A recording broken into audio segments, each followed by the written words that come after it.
Restaurant and bar, also known as Sheila's Place in Lacqua Labrie. Tell a friend, tell link a friend, and tell another friend that on Saturday, September 20th, we're all heading to the grand opening of Galaxy Lounge Restaurant and Bar, also known as Sheila's Place in Lacqua Labrie. As we do it, country and old school style. Make sure you get there. Rev-Up St. Lucia is located at Unit 4, Gablewoods Mall, Sunny Acres, Gas Street, St. Lucia. Tune in on 95.9 FM or online at revupslu.com. Call the studio at 572-9710 or WhatsApp 287-0971. Call the office at 572-0383 or 572-0215. Rev-Up St. Lucia, the alpha of radio.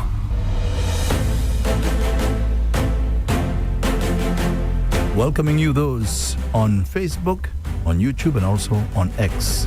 It's now time for Meet the Opposition, hosted by Leonard Spider Montut. Mr. Montut, a very good morning to you. Good morning to you, Andre. Good morning to all our viewers and listeners, whether in St. Lucia, in the region, or in the diaspora. Welcome once again to Meet the Opposition. And I'm hoping, as I've been instructed, that we'll soon switch from Meet the Opposition to Meet the Government in Waiting. But today, I will be bringing on a guest later on, and we'll be speaking on the subject of national security. But talking about national security, last week, I was lamenting that we had 4 deaths within a week. Unfortunately, today, the story has changed, but not for the better. It is 4 deaths within a day. I am wondering when what will it take to get our government sufficiently sensitized to the reality that we are facing in this country, for them to be jolted into action to really do something to stem all of this crime that is taking place, especially the homicide rate that we have in St. Lucia, the staggering homicide rate that we have in St. Lucia. I listened to an ex-police officer who seemed to be paying keen attention to the stats on homicides. And while the authorities are saying to us that the number is 55 now, he's saying there are at least 60 that he knows of. So obviously, like I've said before, they are suppressing the information on crime. But that is not the solution. Trying to suppress the information does not change the reality. What must be done is decisive, real action that will stem all that criminality that is taking place, the criminal action that is taking place, that seem to be unabated and unhindered, because I do not think the government is serious. Just imagine, we're talking about 8 people within the last week. 4 last week and 4 yesterday, between yesterday and night before. Have you heard any government official come out with any forceful statement stating definitively how they feel about the situation and what it is that is going to be done? I heard from time to time in the news when they play clips from other prime ministers, Gaston Brown, Andrew Holness, those people. When they speak, even Mia Motley, when they speak, you get the sense that, boy, they are not joking, that they are serious, and they are going to take on the criminals head on. But here in St. Lucia, okay, what's the most forceful statement we have heard from the person who is directly responsible for our national security? I am not the police. Or I'm just there for policy, to make policy. I'm not getting involved in the work of the police, and we're providing the police with all the resources, and then they begin to tell you, they provide the police with cars, they provide the police with motorcycles, water skis, and jet skis. Really? And don't you realize that that is not the answer? Meanwhile, the K9 unit is being disbanded, and when pressure is applied to reinstate it, the dogs perish. Well, at least one of them, of the 2, has perished, with no resolution to that situation. And I'm not holding my breath to think that all the investigation they talk about, because an investigation of that nature should not take that amount of time for us to have known what the results are. I agree. Yeah. Because my brother's autopsy took about a half hour. And that's a human being. Yeah. You know what I'm saying? Exactly. And so, that it tells us that they're playing a game with us, that we don't have serious people there. And I'm not asking you to join me in that one, but for me, it raises great suspicion in my mind about the people who are supposed to be responsible for directing the affairs of national security in this country. Because when I hear that those ones that they use, how do you call them? Scanners. When I hear scanners are destroyed because some fluid got into them, I ask myself, I mean, really? Is it children you have handling those things and you're treating them like toys? When I hear that you disband the K9 unit, an aspect of law enforcement that is so effective, well, we know that the police dogs have capabilities that human beings do not have, and how successful. We heard former police Commissioner Daisy talk about how successful the K9 unit was. And even after they brought it back, we have heard the current commissioner talk about the many successes they have had with Tyson. Is it that Tyson was in the way and being an obstruction and had to be gotten rid of? I mean, there are lots of questions to be answered, and with what is going on, more and more suspicions are raising. What is happening empowers criminals, and we have to ensure that we do not run a country that soon becomes dysfunctional and becomes a rogue state. Now, why can't the authorities speak authoritatively and forcefully about crime? Is it because they are compromised when it comes to crime? Or is it because they are involved in the network somehow, some way? We have to ask those questions. Now, if you all do not like what I'm saying, do something about what is happening. Because you see, for once, the St. Lucia Labour Party has been honest with themselves and with us. I heard the UWP touting that yellow is the code. They have come out with their slogan, red is the mood. Now, some people wonder what that means. For me, I know red means danger. Red asks you to stop. And red signifies blood. Why is that slogan apt? Why is that slogan ideal for the Labour Party to embrace? It's because they have stopped all progress that is taking place in St. Lucia. We are seeing all the signs of the things that are happening that should be stopped, like the crime and the homicides, especially that are taking place in this country. When you look at the cost of living in this country, you know, when you go to the fuel pump with the high cost of fuel, despite the low price of oil on the international market, most drivers, I'm sure, are operating with their needle on red. When you check your bank account, many of us are in the red. And when you walk the streets of St. Lucia and you go through the communities, there is blood flowing on our streets and in our communities. And you know blood is red. So, if you say red is the mood, you have reasons to say so. But what I am saying is that we have to change that mood. We have to do something about it. And for that to happen, ladies and gentlemen, if you're wondering what can be done, you have to change the code.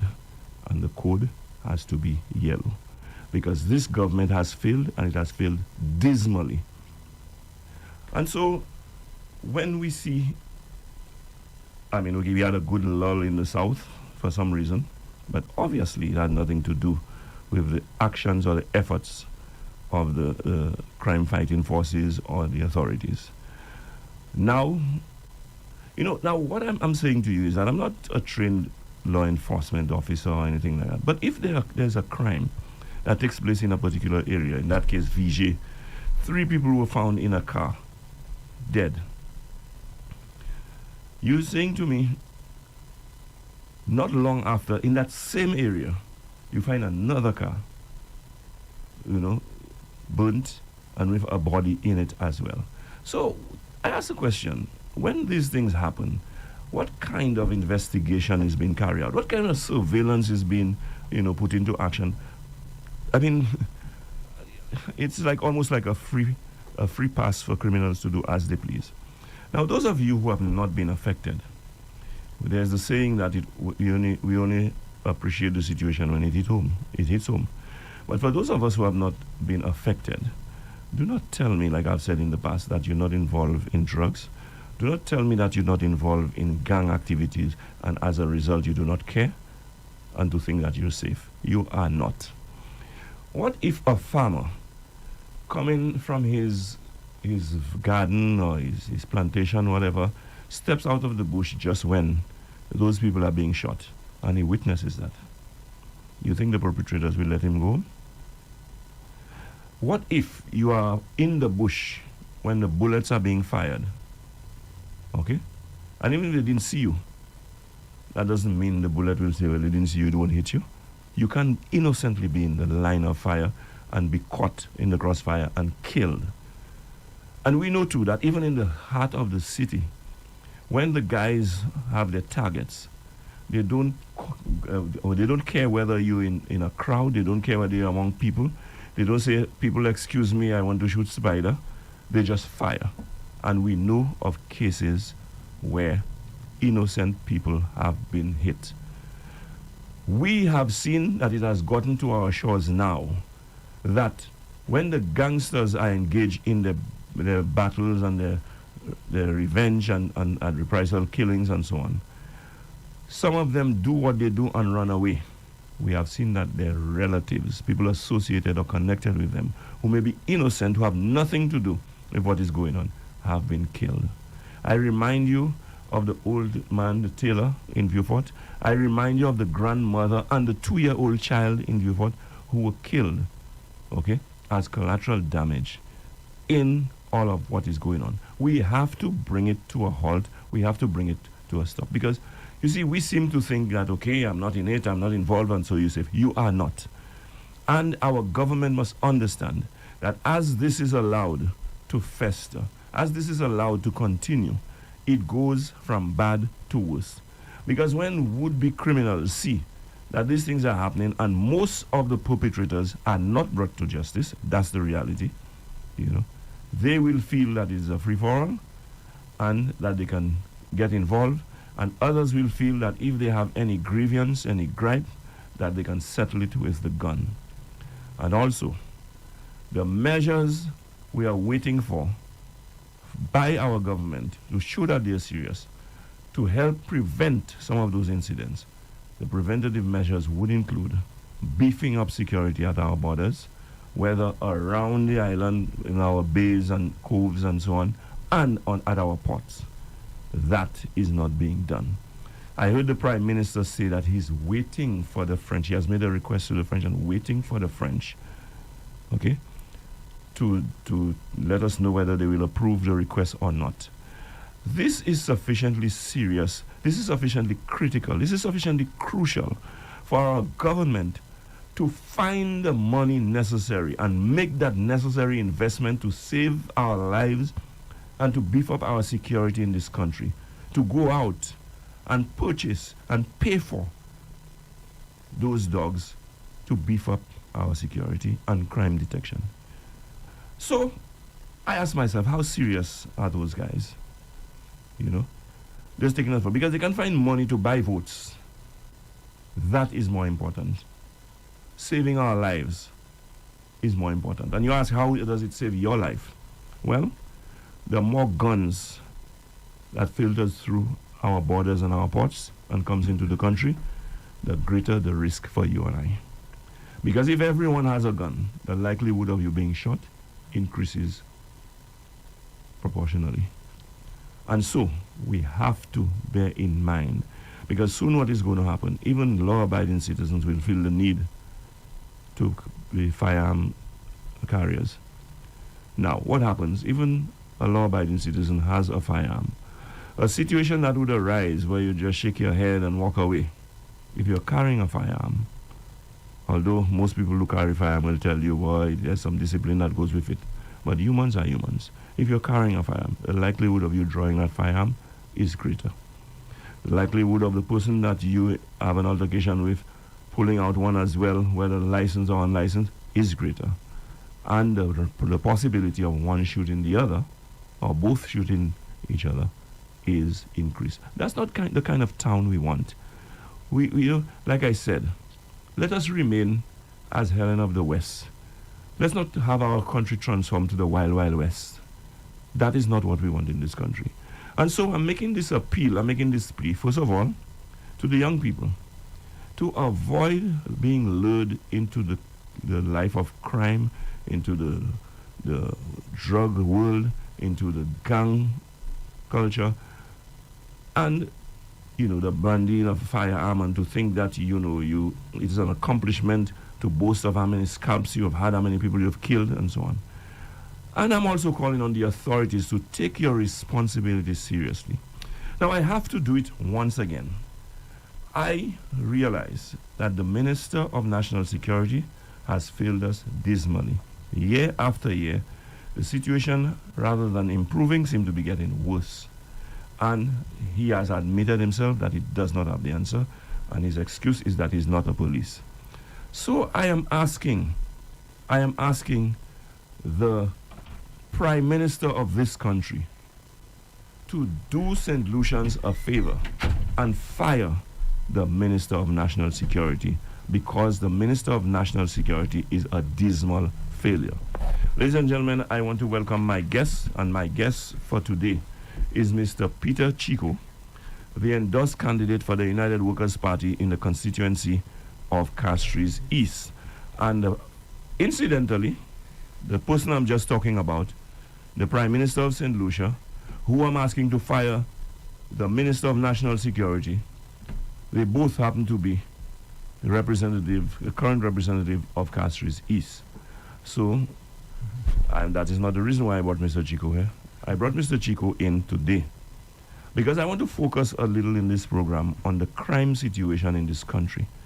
And Peter Chico is the United Workers' Party's spokesman on crime. Mr. Chico, welcome to Meet the Opposition. And I know you, the new candidates, do not like the name. You'll prefer Meet the Government in Waiting. Yeah, thank you, Spider, for bringing me on today. Thank you, Andre, for having us here today. Welcome, Mr. Chico. Mr. Chico, Yes, sir. before you just came in, I was lamenting the fact that last week I was complaining that we had 4 homicides, 4 murders in less than a week. Today I am on this show here, and what I am saying to the people of St. Lucia and our nationals in the diaspora is even worse than what I said last week. In less than a day, we had 4 homicides. That's correct, Spider. And that is not in isolation. That is in addition to all what has happened. And like I said to Andre, there is this gentleman who seemed to be keeping tabs, a former police officer. And he seemed to, because why I give credibility to what he's saying, he'll say to you, if he tells you there are 5 murders, 1 in Grosile, a gentleman comes out, he actually points it out. He keeps the statistics. That's why I know he's keeping statistics. The truth is, I have lost count. Even people in the media have lost count. But he is saying that what the officials are giving is understated.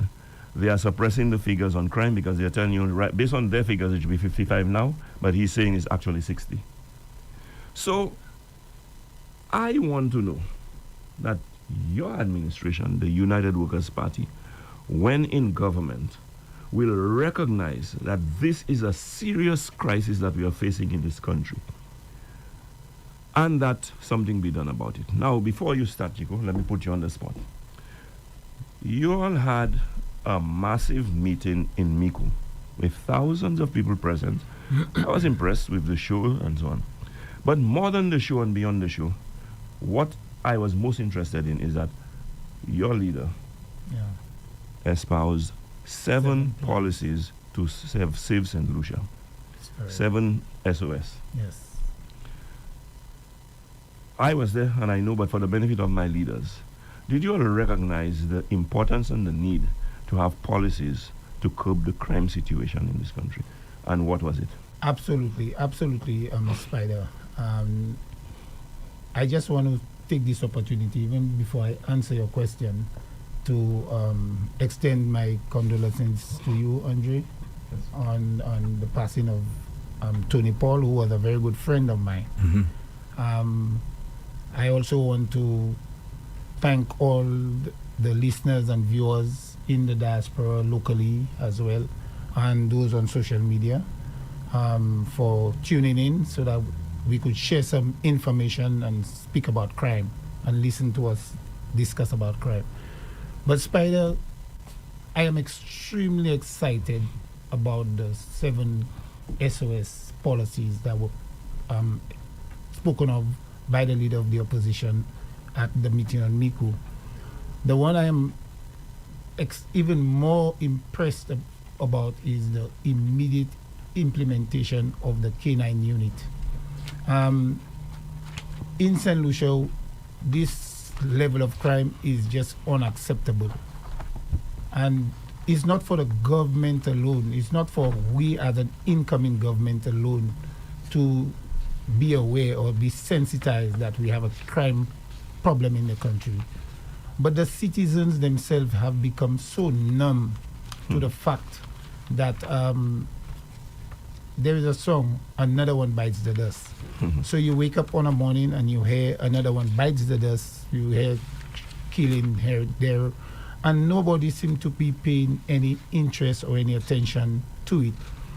So the SOS plan by the leader of the opposition, the incoming Prime Minister, to ensure that we install the scanners, we implement a K9 unit. I mean, this resonates with me, and I am very, very excited about that particular plan for the security, the improvement in security of our country. Now, okay, I just want to go through the 7 SOS. I know you all have put out other policies before. I know at your convention you all mentioned 13. 1 or 2 of the 13 is included in the 7. Yes. But I will not go into the 13 yet unless we have to. I will just go through the 7 policies, but forgive me if I want to focus more on those that are pertaining to security. Yes. But for the benefit of our listeners who have not heard, like you said, the leader of the opposition highlighted and announced 7 policies to save our St. Lucia. So they call it the 7 SOS plans. Yes. Number 1, they introduced the national health insurance coverage for all. Correct. And he went on further to say that for each individual who will get health coverage in health insurance, that individual will have up to $75,000 worth of health coverage. The second one was, and I'm not going to call in the order he said it, I'm just going to. The second one was a reintroduction of the border control and expansion of the K9 unit. We're going to talk about this a little more. That's one.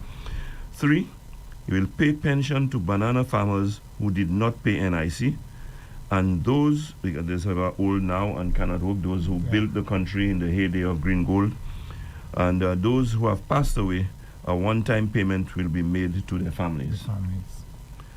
4, there will be free tertiary education at the Sir Arthur Lewis Community College, meaning that students will not have to pay tuition or anything. They will be attending that tertiary institution for free. Number 5, and I welcome that one, the removal of the 2.5% levy within 30 days.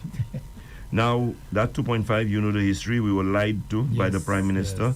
He lied to us and told us it was for health and security. And the 2 worst aspects of our lives in St. Lucia, health is dismal, security is atrocious. That's correct. But they're charging 2.5, and he said it was for that, only to find out later that it was for the securing of a loan that he took from a regional bank.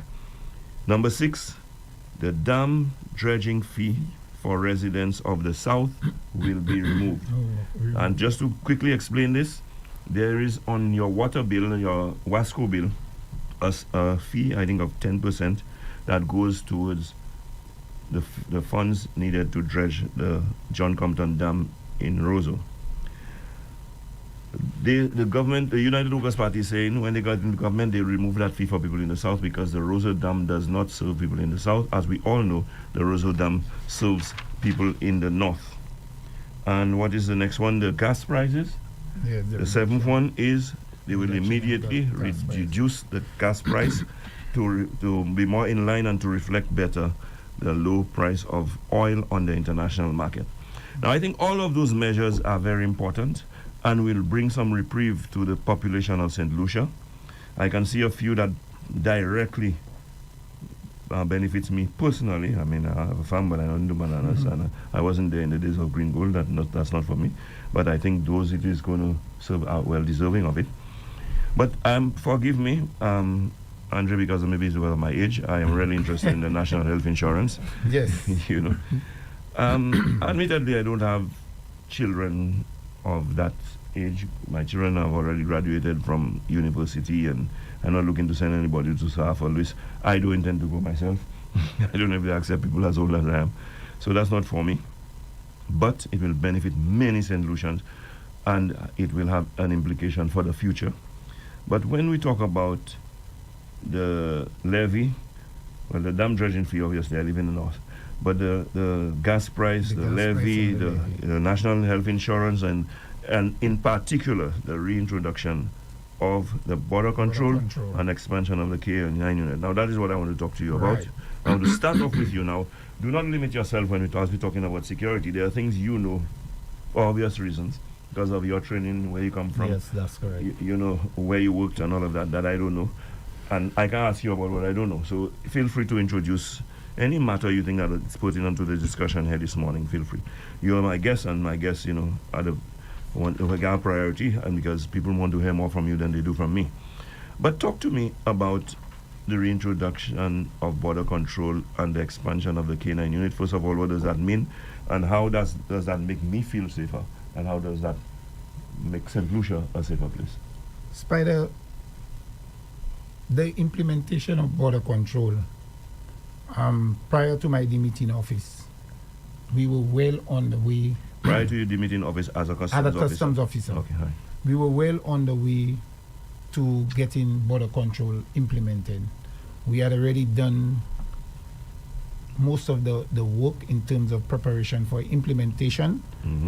We had also gone to do site visits as to where the border control office would have been.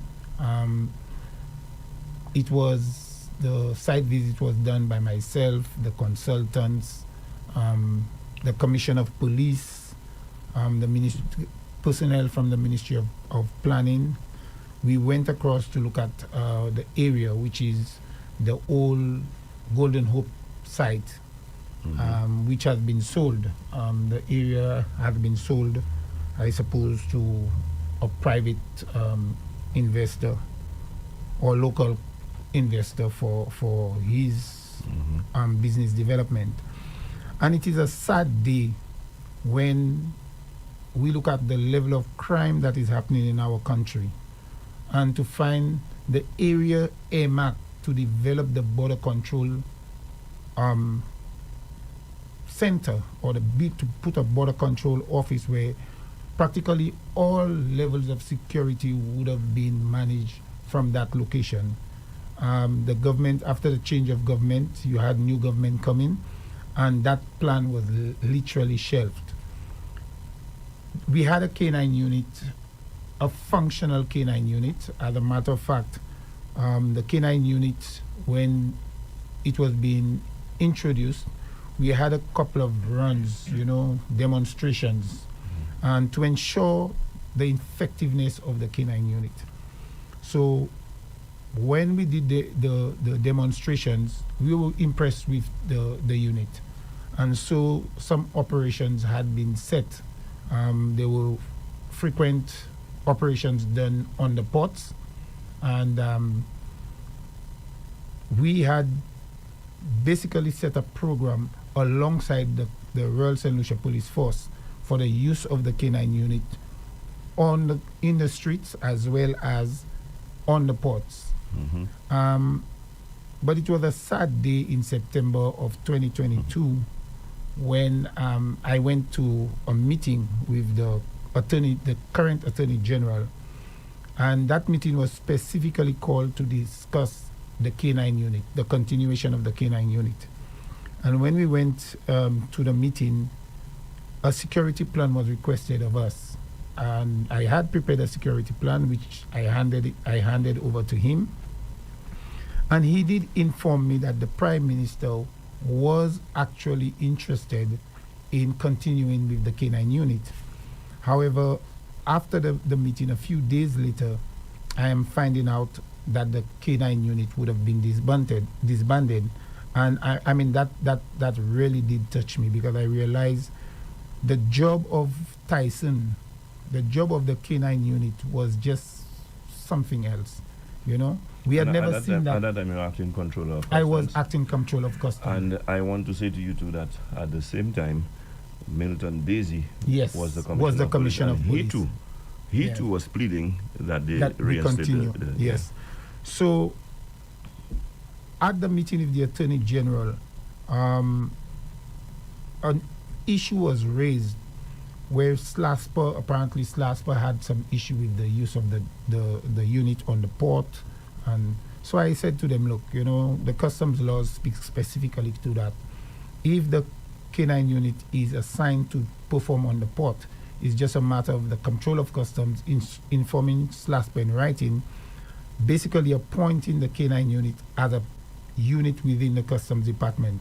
So we would appoint them as customs personnel, and they would access the ports and they would do the work alongside the customs officers. So it's just a matter of informing officially in writing. So he asked me to prepare it. I went to the office the same day. I prepared it and I sent it to SLASPA. I sent him a copy. In fact, I copied the number. I copied PS and everybody. And so the unit was actually functioning, and I am aware that we had quite a few operations done on the port.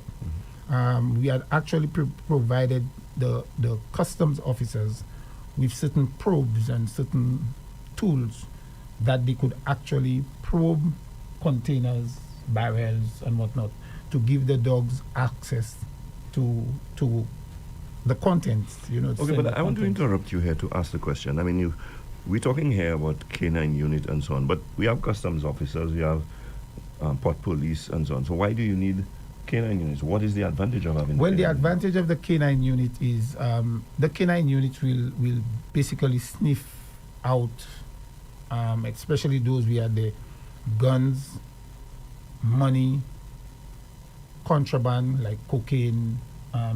It could have even sniffed agricultural products.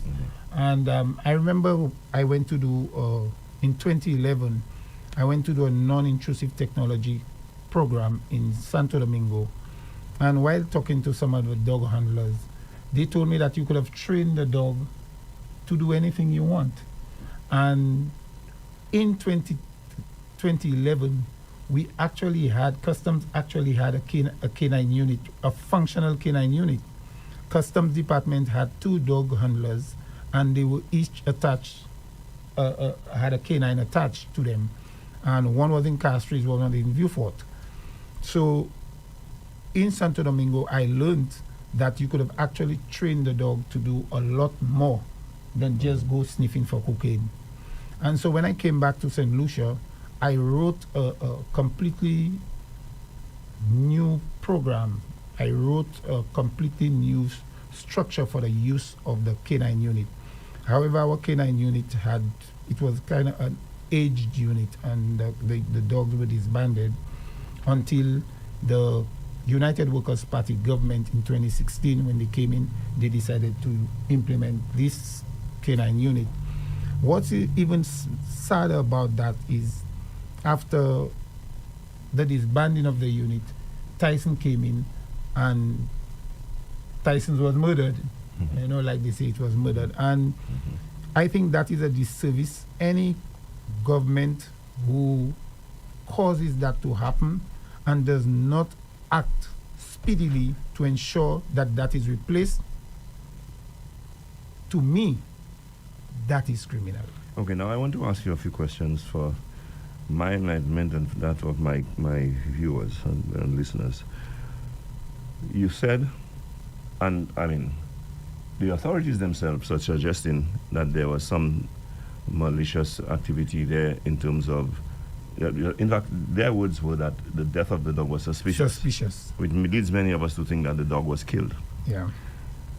But how would that happen? I mean, how does that work? Isn't it that the dog is under the care of certain handlers at all times, whether it's at work or not? Or is it that after just like you, when you finish working, you go out your home, and or the dogs finish working and you just drop them and they become a shelawi after that, so that I can probably meet them by the market, give them a piece of chicken and poison them? How does that work? Spider, these dogs have more police protection than even the Prime Minister himself. The dog is housed in a police compound. I see. And I just want to draw back on a little experience of mine. I worked in Canada. I spent a few months in Canada working with the Canada Border Control Agency. And I worked in the Special Operations Department. So we also split our team. There were about 80 officers. So every day we would split the team. One team would concentrate on the aircraft, and the second team would concentrate on baggage and the baggage hall. So once the first team completes the aircraft, then they join the other team in the baggage hall. Because, I mean, in the baggage hall in Canada, you're talking 4-5 million passengers a day. Mm-hmm. So when the K9 unit, there was a K9 unit, there were like about 12 or 14 dog handlers. So at any point in time, each of the teams have about 6 or 7 dog handlers with them, K9 handlers with them. And these dogs, the other officers wouldn't even interfere with the dogs. It's the handler alone. So when the handler deals with these dogs, when the dog finish work, take the dog and they take it away. The other officers does not even have access to the dogs. So how could we have a K9 unit in St. Lucia, housed on the police compound, and it is poisoned or it dies by some suspicious means? I mean, so that's not rocket science. So based on what you're telling me, what Andre and I are assuming is correct, that when you carry out an investigation, it's not like you're going through the streets of Castro trying to figure out whom. Exactly. You know who to go to. You know exactly. And while we're not accusing anybody of anything, but at least that person is supposed to give some answers as to what to lead the police to find out what the problem was. Yes. So then, Jigo, how come up to now? Well, we do not know what the outcome of that investigation is. Well, Spider, you know the government is a secretive government. So to date, we have no information about what is even happening at Galaxy or if CIP, BMAC. Yeah. So we don't know. GPH. So we cannot even tell whether or not the government or the investigators have actually spoken to the dog handler himself. So we don't know. I mean, nobody's giving information. It's like the Prime Minister said, it's not your business. So if nothing is your business, it's his business. So if he chooses not to say, we ourselves will not know. And again, he was one who said, I remember on Andre's shows, one of Andre's show at HTS at the time, he said he's not going to respond. He'll leave it to speculation. Mm-hmm. So here you have a Prime Minister who leaves everything for speculation. So what do you expect me and you to do? We just have to speculate. I think the government is counting on the St. Lucian culture where we talk about things for 2 days and then we forget about it and goes away. But let me just remind him, the French are also very interested in that situation. In that matter. They are observing, and you're going to have the audacity to write to them and tell them you want another dog to replace the dog there because, you think they're going to just give you a dog, when the ambassador, the French ambassador, had to be the one to suggest that the dog get a proper burial and all of that, But Spider, the Minister of National Security was not even at the funeral. Exactly. Considering what comes out of the Prime Minister, I mean, rarely he speaks truth. So him saying that he have already engaged the French for a K9, nobody knows because he never tells the truth anyway, But even then, should he be sitting by? Well, we can make an appeal to the French, but should we sitting? But shouldn't he, through our own government's effort, go out and get K9 to come and re-establish the unit as it ought to be? And if the French eventually gives us that's even more, we can't have too many. Spider, did you watch the funeral? I watched part of it, yes.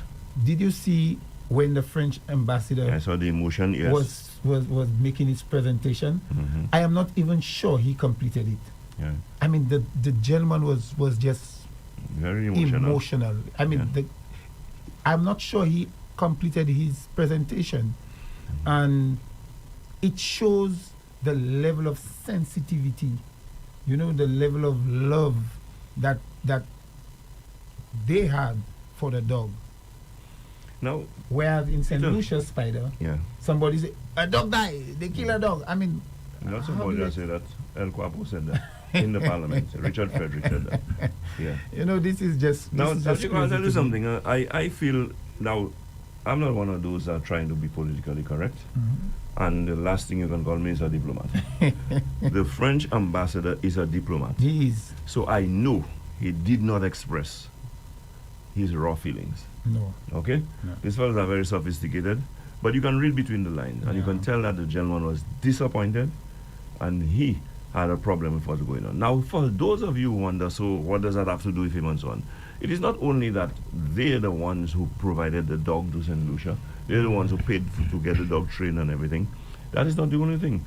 There is interest by the French in what is happening in St. Lucia. And let me explain to St. Lucians why we are being closely monitored, and these situations are going to be watched closely by the French. St. Lucia is seen as a transshipment point for things like drugs and guns. A lot of those things find their way to Martinique through St. Lucia. It goes Okay? to the U.S. And also Martinique. Yeah. And even St. Lucians go to Martinique and commit crimes and so on. So the Martinicans are also concerned, or the French, and don't forget Yes, Martinique is the a French, department of French. The French are concerned about their own security.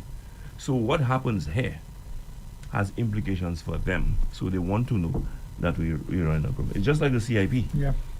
Europe, America, and so on. It's not just because they care about what's happening here. But when you can end up giving a terrorist a passport and he end up in Europe or in America. That compromises their national security. Yes, it does. And these are the It things does. we have to bear in mind, Yeah. So these are very serious things that we have to, pay close attention to. But you talk about the K9 unit and the fact that, and it's interesting that up to now we cannot get any word from our government after so long on what exactly the situation is. So they're hoping that we'll forget and move on. So just imagine the government implemented a 2.5 levy. Just take that 2.5 levy into context. The 2.5 levy was meant to collect taxes to improve security. As you could see, Spider, security is getting worse. That's right. The 2.5 levy also is a burden on the poor people. Here we have a crime situation. Poverty is a lot of the persons involved in this crime that actually pulls the triggers are the very young boys, desperate young boys in the streets. They want work. There is no work. There is no work, yet you have a 2.5 levy. So at the end of the day, you're taking monies out of these people's pockets. So what else do you expect them to get involved in? So, these things, I'm waiting I don't for think we someone look at these to things on a- dissect that 2.5 carefully, because remember, Peter, when UWP was in office, they reduced the VAT from 15% to 12.5%, 12.5%. which means they reduced by 2.5. by 2.5. These guys didn't have the guts to come and just put back the 2.5, so they found a way to introduce the 2.5. But what is best, they just put the 2.5 back, we pay 15%. And the reason why I'm saying so is the 2.5% levy on goods and services is worse than the 2.5% VAT. Because you have to understand, say for example, Chico brings in a product, he pays 2.5%. I am a middleman, I pay 2.5%. Andre is the retailer, he pays 2.5%. So it's a compounded tax. The bus or the truck that transports that thing puts a 2.5 because 2.5 on services as well. It actually worked out to be worse. So it end up you paying a lot more. The amount of 2.5s you end up paying, it multiplies. It's just like Richard said, he taking me to court after 7 days, and the amount of 7 days that pass already, you can open a church. But what's interesting about that, Spider, is when the former government removed the 2.5 on the VAT, a new government comes in. For them to increase the VAT by 2.5 is automatically political suicide. You will not do that. So that 2.5 levy worked out worse like you rightly say, they should have just increased the VAT to 15%. It would have been easier Yeah. But on the poor people than Chico, to do it this way. Chico, your government said in its 7 policies to save our St. Lucia that you're going to remove it. Remove it immediately. Good news. I'm happy to hear that. That will ease the suffering on St. Lucians. That will put money back in my pocket. Yes. Correct. But does that mean you're going to put the 2.5 on VAT? No, as a matter of fact, if you go through the 2016 UWP manifesto, the intention was prior to further reduce it, and I think this is still on the cards to further reduce the VAT. Yeah. So as we go through, we will look at some of these other initiatives, and then we'll decide. You know, Andre, some people will say, boy, so when you reduce, where are you going to get money from, and or that kind of thing, because the government collect revenue through taxes. But the policy of the United Workers' Party, where I will tell you that I support it, is that we all know that government are not efficient in the use and spending of resources. You do a better job in managing your funds than government does. When the money remains in your pocket, there's more money in circulation. When there's more money in circulation, there's more commerce taking place. Correct. When there's more commerce taking place, you get more taxes. Correct. And in the end, the same government gets more money. And that is how it works, so everybody is happy. Yes. But this government believes in just taxing you to the hilt. So you now end up hardly having anything to spend. And because all of your money is going into taxes, you cut back on things. The little entertainment you do to come by my bar, you don't do it anymore. Because these are, optional and so on. And so you have less commerce and less money in circulation. So, I mean... But just to add to what you're saying, while the opposition at the time was out talking, where are you going to get the money from? You're going to lose 50 million and whatnot. That became the best performing revenue head in the country. That ended up generating surpluses that all of the money that was supposed to have been lost, or the former the prime minister, the opposition was saying that the country would have lost. They made that even over, and because by reducing the VAT, it gave the people of the country more spending power. They had more money in their pocket, and as a result, the economy started rolling. That's right. So, I mean, there's an old saying, quick sale, less profit. Something, so you buy more. People ended up buying more. As a result, the VAT figures just shot up, So it really did benefit the country to reduce the VAT. And it bothers me when I see, if any incoming government who sees that as an effect of implementing policies like those, and go contrary to that, is basically trying to stifle the country. That's my view. It's because if you're reducing taxes and the economy is growing, it's booming, you coming in and you implementing new taxes to stifle the people again. So what is the intention of the government? What is the intention? Is it to develop the country or to keep the people impoverished? These are questions that they alone could answer. No, Peter, I'm back to security. I mean, I listened to a press conference with the Commissioner of Police, Mr. Verngard, a few weeks ago. And, I mean, I had to sit up when I heard the Commissioner of Police say he had a breakthrough. I mean, I don't know if you all understand breakthrough to mean the same thing that I understand it to mean. When I hear you have a breakthrough, that means you solve something or so on. And then he's talking about some outstanding cases that have not been solved, murder cases, like Kimberly DeLeon and Shakadan Daniel. Incidentally, and he also mentioned about Tyson too. Yeah. Incidentally, Shakadan Daniel was a case where a young man was met his death while in the hands of the police, and there was suspicion and so on. So police were involved. In the case of Kimberly DeLeon, she was living with, or she was a partner of a police officer. So again, there was a police involved. Tyson itself was a police, in the care of the police, and so on. So all police-related matters. And I'm listening. Finally, after all these years, one happened in 2018, one happened even, before that and so on. So this case, we get no resolution to them. Because they say justice delayed is justice denied. So the sooner you can bring a matter to its resolution, the better.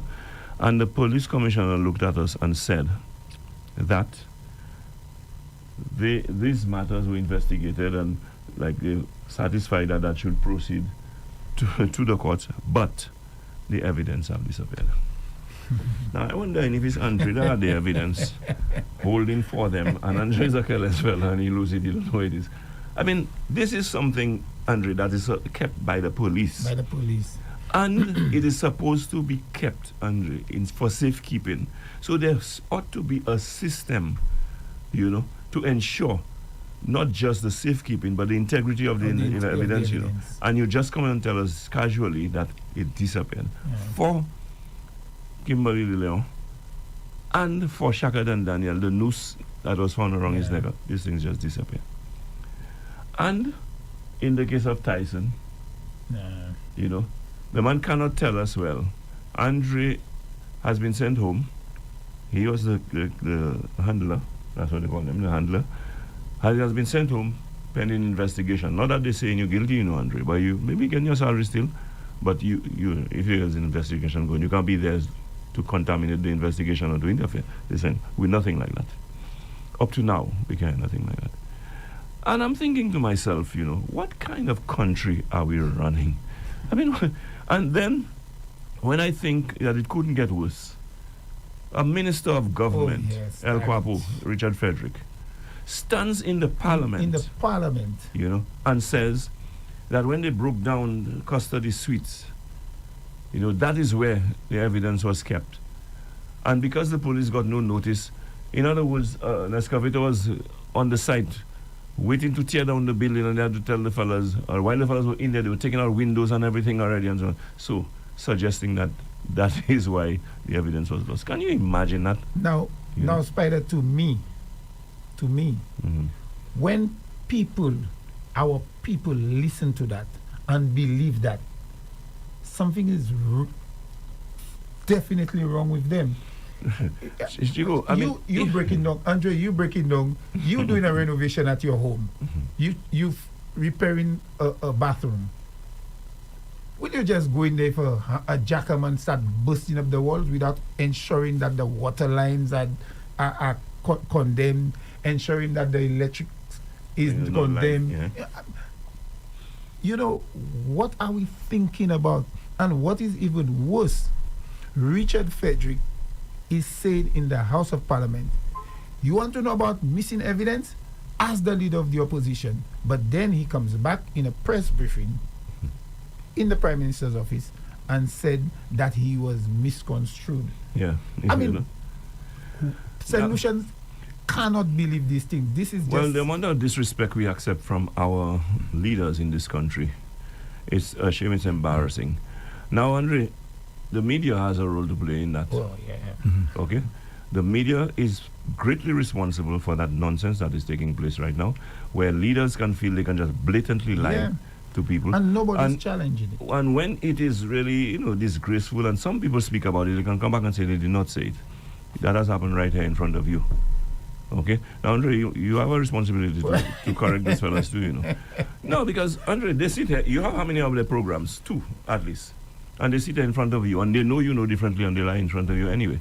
So, I will call them a liar, but you are politically correct, polite, courteous fella. Just correct them, okay? I know they know differently, but correct them, Andre. Well, I don't know about correcting, but I do challenge. For example, for example, when Mary Polio sits here and say that Alan Shastner is such a dictator, whatever, he stayed in office for 6 years. Andre, all of us know that is not true, including Mary. But okay, pretend that you don't know Mary knows the truth. Just correct her. Tell her June 6th to July 26th is not 6 years. In addition, and I just want to take a minute to explain that. In addition, a term is normally 5 years. 5 years. Okay? But the term starts upon the date that the first sitting of Parliament is held after the election. The first sitting of Parliament was held after we won the election on June 6th. The first sitting of Parliament was on July 12th. Okay?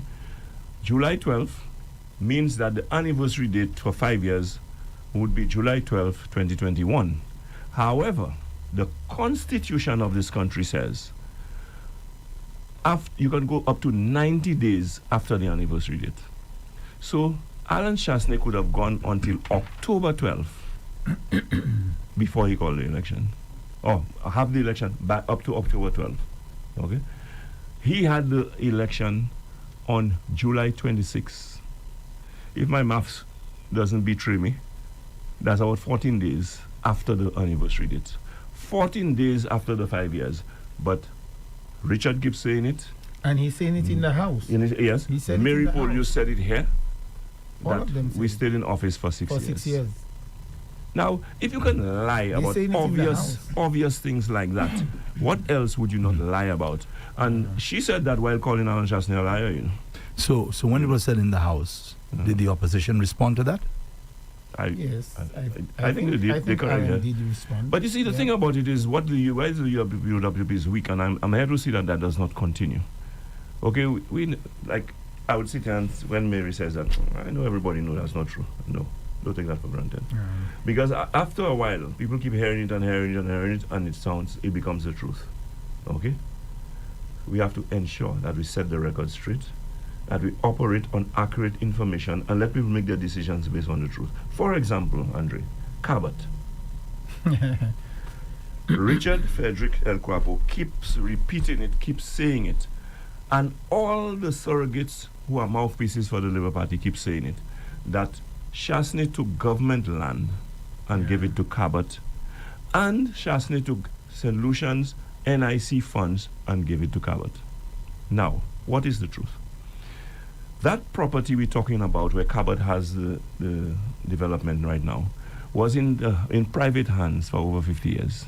Over 50 years. The last person I know to have owned it was a gentleman called Nadoni, who died, and the property went into receivership. The property was in receivership. Now, for our benefit of our listeners, receivership means that the bank took over the property because maybe the payments were not being made or whatever the case is. So the banks had the property in receivership. So the owners were trying to sell the property to settle the bank, okay? And whatever, if there's any profit, they'll get it and so on. The property remained in receivership for over 10 years, or about 10 years. Eventually, Cabot comes and negotiates with the bank to buy the property for development. The government, they approach the government agree, well, boy, if you're going to have a development that will create jobs and whatever, we will give you whatever concession, whatever, and so on. Cabot now started going to the financial institutions in this country to fund the project. People have to understand that the NIC's primary role is to collect funds so that when you and I reach retirement age, we can have a little pension that we get on a monthly basis. There are also other little things they do, like I think they contribute to death and and so on. But part of the mandate of the NIC is to invest the money that they collect so that they can get a return on that investment to ensure that when the time comes, they have enough money to pay us. Because sometimes, Andre, the little that you pay, depending on, how long you've been paying, does not even add up to the amount that you're supposed to receive in return. So those investments multiply. So, however, Cabot has to be careful because there's a board there, not Cabot, NIC, there's a board there and so on, that whatever investment they get into is, I'll say, relatively safe, because there's nothing absolutely safe investment, relatively safe. That investment was a safe investment, Andre, and let me tell you why. The NIC lent the money to Cabot, and Cabot, in return, gave the land at Cap Estate for some D. Kazamba as collateral. That secured the loan. So if they defaulted, the bank would not lose anything. They would then inherit the land, which was far in excess of the value of the loan. So when I say risk, there was minimum risk to NIC. The St. Lucia Labour Party Now, I can play you a clip in where the CEO is saying it and other people in the news are saying it. But what they're saying, they've been diplomatic and they've been politically correct. Well, public pressure. It wasn't public pressure. The Labour Party, St. Lucia Labour Party, were putting pressure, okay, and being political about it and saying that Cabot took our money and all that kind of thing. Cabot did not like the negative publicity, so they paid off the loan way ahead of time. Yes, Paying off the loan way ahead of time meant that the amount of interest that they should have made, the amount of money that should have accrued for our benefit, they did not get all of it. They only made about $2 million on that investment, okay, because of the St. Lucia Labour Party. Now, today, Cabot is still there. Yes. They are in office. But they hugging up and kissing up and even boasting about Cabot as a development that is taking place in St. Lucia. That kind of hypocrisy, we have to take note of it. Now, and when those people face us as leaders, we have to call them out for what they are. You know. So when the people hosting the shows for the Labour Party, these are the things that they say, Andre. You're in a position to correct them. I'll call them a liar. You can say that's wrong. You're making a mistake. Tell them that. You're a very diplomatic fellow. Tell them that. But Spider, I just want to add on that Cabot situation. If you remember clearly, when Cabot came in, Ernest Healy in particular said, oh, Cabot came in without any money. And Cabot is, the government is using our pensioners' money. So Labour Party starting off a narrative. Let me hear what you say. Starting off a narrative that Alan Shastney under United Workers Party, they actually going to give Cabot the pensioners' funds. Ernest Healy was very loud about that. However, they took over Cabot. GPH is here. When they ask where is GPH, because where is GPH getting the money? Not from local banks? How did GPH come? Did GPH come with a briefcase of money? No, they did not. They've taken loans from our banks. So did they come with money? But Chico, let me just say something to you. Cabot took a loan from the NIC, and the NIC, that's one part of the mandate of the NIC to invest our money, like I said, to get a return on investment. But they were securing that loan with the land that they bought. So NIC was safe. Yes. So GPH came in, and like Chico told you, they took money from our bank here. How did they secure that money? With our pot. With our pot. Yes, with our pot. The pot that belongs to us. Remember, the land at Cabot was private property, and they secured it with that. So we were losing nothing. Yes. Right now, if they go belly up, our pot is in jeopardy. Yes, that's correct. We can lose our pot. Yes, that's correct. You know what I'm saying?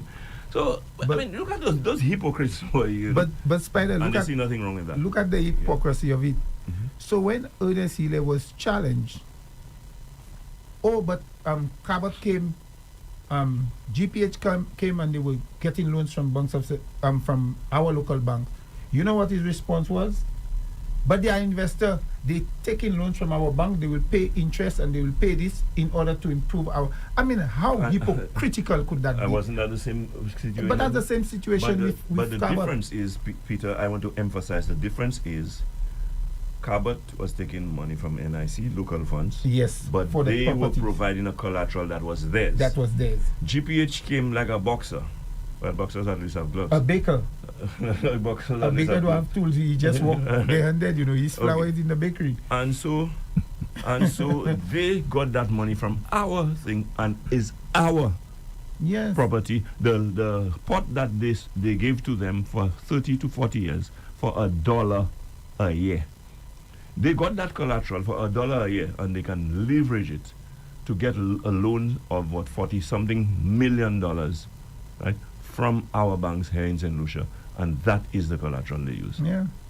So tell me, when you talk about doing business and putting people's patrimony at risk, they are the ones doing it. But again, if you look at the investment, when they spoke of selling, even DSH, Alan Shastney sell land for $1. What has happened? What is happening with the halls of justice? The same agreement is the same, GPH, the agreement is the same for $1. Peter, it's not the same. I'll tell you why it's not the same. It's the same principle. That same $1. It's a standard thing. It's a standard thing. But it's not the same. I'll tell you why. In View Fort, and your colleague Kakal didn't exactly like to hear me say wasteland, right? But he said but he agreed with me, Andre. But the land that land was not generating any big returns. Okay, so it was there underutilized. Yes. Underutilized, and so we leased less than 200 acres, contrary to again another lie. You will hear the host of their shows here tell you 1,000 acres for $1. That is not true.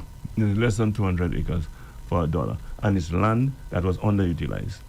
The port, Andre, is among the lands in St. Lucia that bring the highest returns to us in terms of revenue, because one of the places where government really make money apart from taxing us is through your ports, and same taxes too, but through your ports. Through the ports. So that same port that was generating the millions upon millions from cruise ship, from cargo, from all of that, was given to, they don't like to have the given, but when you look at it, it was a giveaway. It was a lease. It was given, it was leased, but leased to GPH for $1 a year. $1 a year. So it's not the same. It is not the same. Right? But and that GPH now is going to be making $10 a head per passenger. And soon from now, we're going to have 1 million passengers. If all goes well, 1 million passengers coming in. Okay, a year. So that means they want to make 10 million just on the cruise ship passengers alone, while we will be making 1 million. So, Andre, just imagine the impact these monies would have had on the little persons living around your home. You have a problem if people come in and dig your dash in, right? They come in and steal your plantain, right? Just imagine the impact that these monies that GPH is making there, if that was being made by the government of St. Lucia, would have had on those little petty crime situations that we have in St. Lucia. It's just one big system that works in tandem with each other. So we cannot use one in isolation or look at one in isolation of the other.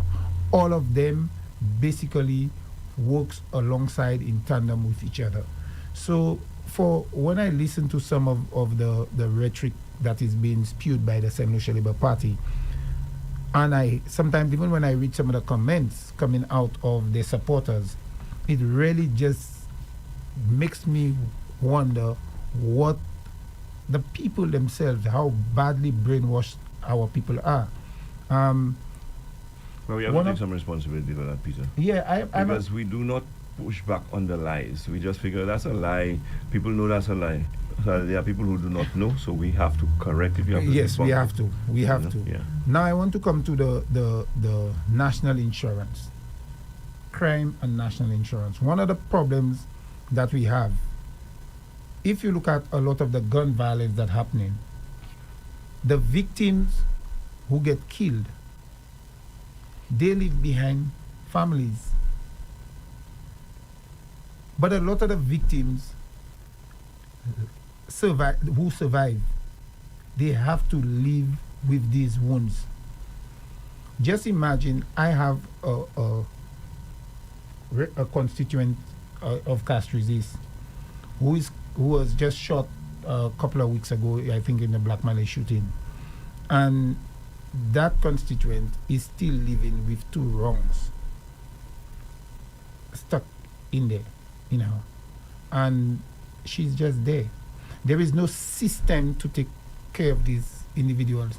If she has to get rid of these bullets, she has to fund it. What is the system? What is in place to take care of these people, the medicals and whatnot? That's where the national insurance comes in. We have a situation, and yesterday I went to a funeral, and it touched me in many, many ways. The gentleman who died from, again, gun violence, he left behind his wife and 5 kids.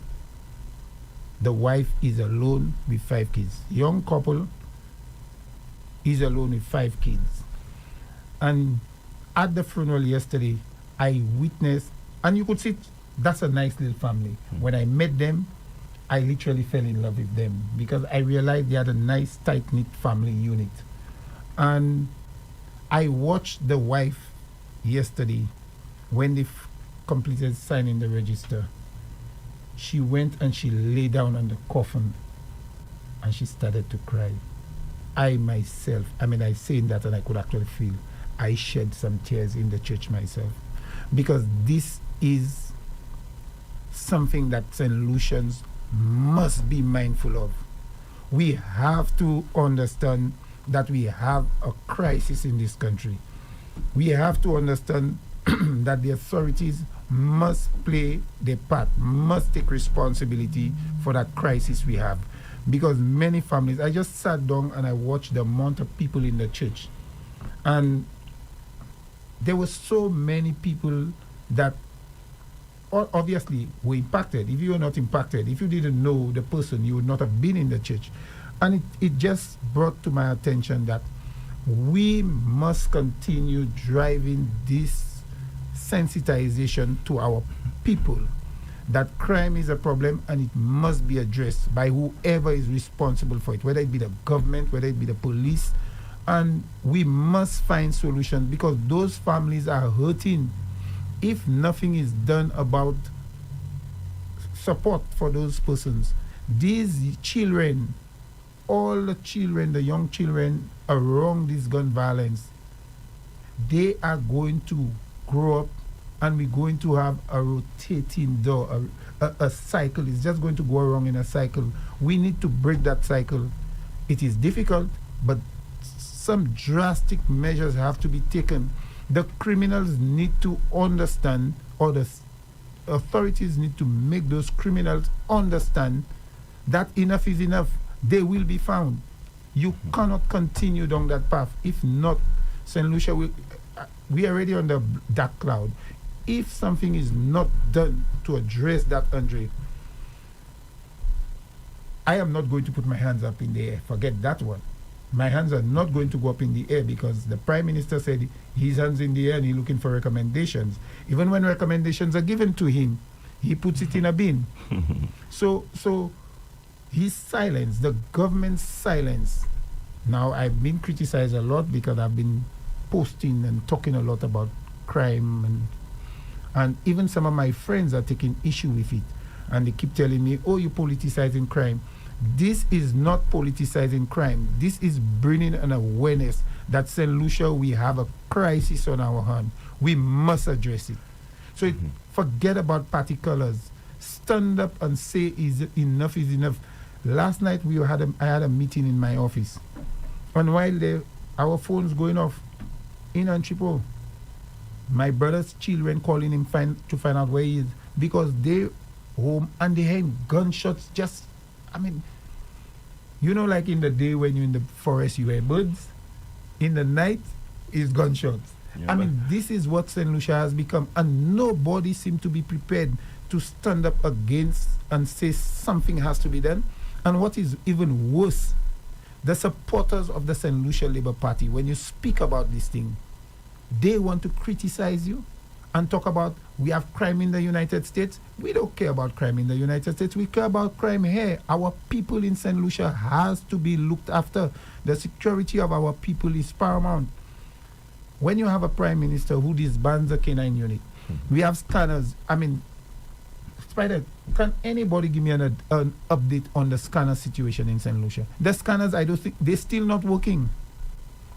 What is the latest update on the K9 unit? Do we have one? Okay, let me just add one more thing. Let me add one more thing, Peter. This thing is really getting to me. The United Workers' Party started a CCTV camera program on the poles around the island. How much progress have you been made on that? Well, none. As a matter of fact, those that are there, how functional are they? As a matter of fact, right past the junction, when you're going into Marchand, past the Black Malay junction, there were the cameras on the pole there. There was a shooting there, only to find out that the camera is not there no more. I asked who take it off or whether it malfunctioned. The CCTV program was a program that this government had to continue. not continuing that CCTV program is an indictment on the government. It's an indictment on the authorities. That should have been continued. Because if you had these CCTV cameras, I think it would have done a lot in terms of solving some of the crime that we have in. We have had drive-by shooting. And I want to address something that our local statistician said yesterday when he gave his numbers of 59 homicides. He said that the government should invest in some drones and fly them at night because the guys come out at night. While I will agree with him that some of the guys come out at night, but we have seen shootings on a Saturday morning in front of the cathedral in front Kentucky. There was a shooting at 12 noon in the Marshall Rockwall Gap. You know, that's broad daylight. These things are happening in broad daylight. So it's not only at night these perpetrators come out. The criminals come out anytime. So the government's silence is giving those criminals the authority to do what they want. And I'm not sure that the government is in a position to even speak on crime. Well, and I will leave it as that. That's because they're compromised. But Chico, I want to make a statement on that thing about don't politicize crime. Okay, that false narrative, that nonsense, that is to shield themselves from responsibility. Now, let me tell you what I mean by that. If you tell me there are others in this country who have a responsibility as well, but the chief responsible agent for ensuring safety and security in this country is our government. One of the primary responsibilities of any government is the safety and security of its people. Why do you have then a national security portfolio? Why do you have Minister of Justice? Why do you have Attorney General? Why do you have now, with the Labour Party, a Minister of Crime Prevention? Yeah. Why do you have a Minister of Home Affairs? If that has nothing to do with the government, why do you have those ministries? You're paying people exactly to do that. And what is their responsibility? What is their job? And why is it, whether UWB or SLP, if the crime goes down, you're taking credit? You're taking credit. You know? Why? You know, so don't come with that nonsense about it. It is the government's responsibility. It is. And they have to take responsibility. And we have to call on the government to take their responsibility. The police have to do their job as well. But with the level of political interference in our police force, it is no wonder that the police are not succeeding in doing their job as they should because of political interference. That's now, correct. I am saying so here emphatically, I agree with you. We have government ministers interfering directly in the operations and running of the police force. Because when a minister, Richard Frederick, can tell you, I get files from the police about individuals and so on. That is wrong. That cannot be. And he's not a public servant. He's not in no authoritative position at the time when he said he had this. Exactly. He has no portfolio connected to the police. Absolutely no portfolio or authority to even have these files. And then he sits on television, national television, and gives instructions, or should I say directives, to the city police and to the police commissioner. That is direct interference in the operations of the police. You understand? And then he will stand up in the parliament and say that evidence are stored in that place and when the reason why I disappear and so on. That cannot be right. And we see the Speaker of the House even has gotten into the fray, interfering in police investigation, making pronouncements and giving conditions, why he will cooperate and give that info on the condition that the lady in question that we're talking about, Eldridge Charles, will be charged and what have we come to? But that's what he does. What have we come to? That's what he does. Don't forget what happened in the Unesile matter. That's what he does. We have to call it as it is, because if we allow those guys to get away with that, it will go from bad to worse. And for that matter, St. Lucians have to put an end to all of this, because these fellows will only get worse if you give them another term in office, where they're going to feel now they own St. Lucia. Yes. So, the crime situation is as it is. It's bad enough, and so on. We talk about some of the measures that UWP will take and so on. You're not going to be the Prime Minister, but I wish to ask Alan Shastney, all those portfolios we have national security, crime, and so on, whether he's going to maintain all of those. Because I remember in his administration, one person was Minister of Justice, Minister of Home Affairs, and Minister of National Security. One individual.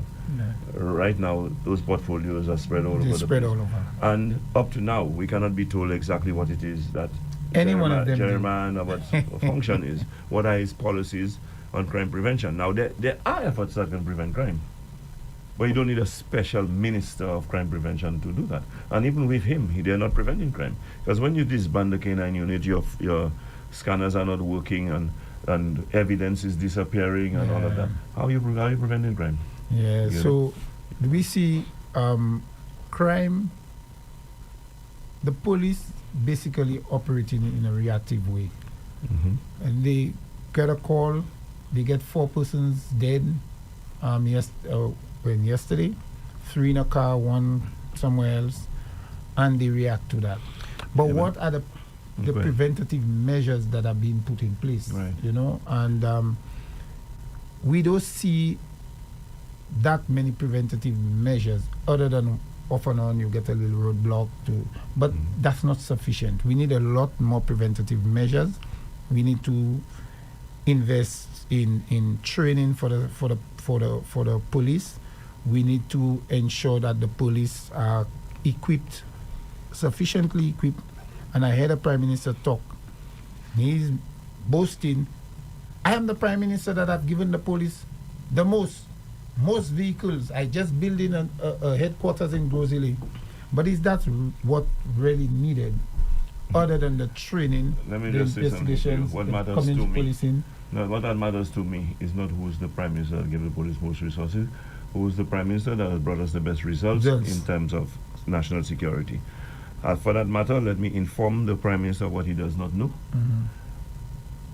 Mr. Prime Minister, you are the Prime Minister who has presided over the worst crime situation in this country, and you are the one who has set record after record in terms of the number of homicides that take place in this country. But Spider, you saying that somebody, the Prime Minister has been getting pressure about that, and one of the surrogates actually wrote on Facebook that Alan Shastney, the percentage increase in crime happened when crime was at 26%, sometime around 2016 or so. The number was 26 murders. 26, and then it jumped to like about 60. Yeah.